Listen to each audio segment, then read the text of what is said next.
Urea ఇవ్వండి మహాప్రభో. తెలంగాణలో ఏ గల్లీకి వెళ్ళినా ఇదే మాట వినిపిస్తోంది. మరోవైపు రాజకీయ నేతలు మాత్రం రాజకీయం చేస్తూనే ఉన్నారు. అంతా మీ వల్లే అంటే మీ వల్లే జరిగిందంటూ ఒకరిపై ఒకరు ఆరోపణలు చేసుకుంటున్నారు. ఇంతకీ ఈ కొరతకు ఎవరిది బాధ్యత? నెల రోజులుగా తెలంగాణలో యూరియా రాజకీయం నడుస్తోంది. యూరియా అందించేందుకు కేంద్ర రాష్ట్ర ప్రభుత్వాలు ఏం చర్యలు తీసుకున్నాయా కానీ ఆరోపణలు విమర్శలు చేసుకోవడంలో మాత్రం ఎవ్వరూ తగ్గడం లేదు. బీజేపీ కాంగ్రెస్ నేతలు పరస్పరం విమర్శించుకుంటున్నారు. టీఆర్ఎస్ సైతం తీవ్ర ఆగ్రహం వ్యక్తం చేస్తోంది. ఈ రోజు ఎరువుల సరఫరాలు కూడా అట్టర్ ఫ్లాప్, ఇది వాస్తవం.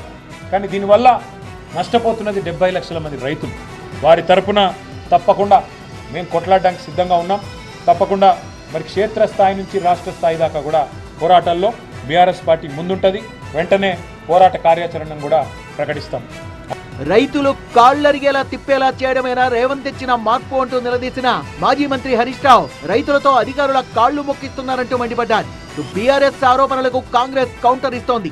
యూరియా ఎవరి పరిధిలో ఉంటుందో బీఆర్ఎస్ నేతలకు తెలియదా అని ప్రశ్నించిన ప్రభుత్వ విప్ ఆది శ్రీనివాస్ యూరియాను బ్లాక్ మార్కెట్ లో అమ్మినట్లు కేటీఆర్ నిరూపించాలన్నారు.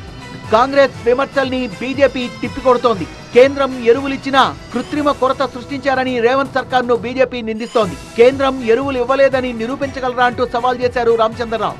లాస్ట్ ఇయర్ కింద ఖమ్మంలో ఈసారి ఎరువులు అంటే ముఖ్యంగా యూరియా ఎక్కువ వాడారా లేదా ఇది మీరు చెప్పరు. ప్రజలకు అబద్ధాలు ఆడుతున్నారు.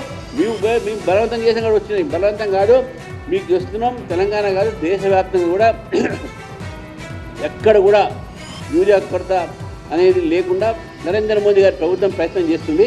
మేము చెప్పిన దాంట్లో ఒక్క అక్షరం కూడా తప్పు ఉంటే, మీ అది కూడా ఒక్క అక్షరం కూడా తప్పు ఉంటే నేనే రిజైన్ చేస్తా. మీరు చెప్పిన దాంట్లో తప్పు ఉంటే మీరు రిజైన్ చేయండి తుమ్మల నాగేశ్వరరావు గారు. బీజేపీ సహా విపక్షాల విమర్శలకు కౌంటర్ ఇచ్చారు మంత్రి తుమ్మల నాగేశ్వరరావు. సవాళ్లు కాదు, సమస్య పరిష్కారం చేయాలన్నారు. తెలంగాణ బీజేపీ అధ్యక్షుడు రామచంద్రరావు అవగాహన లేకుండా మాట్లాడుతున్నారన్నారు. ఇతర రాష్ట్రాలకు యూరియా కేటాయింపుల సరఫరా చూస్తే వాళ్ళ వాదనలో డొల్లతనం బయటపడుతుందన్నారు.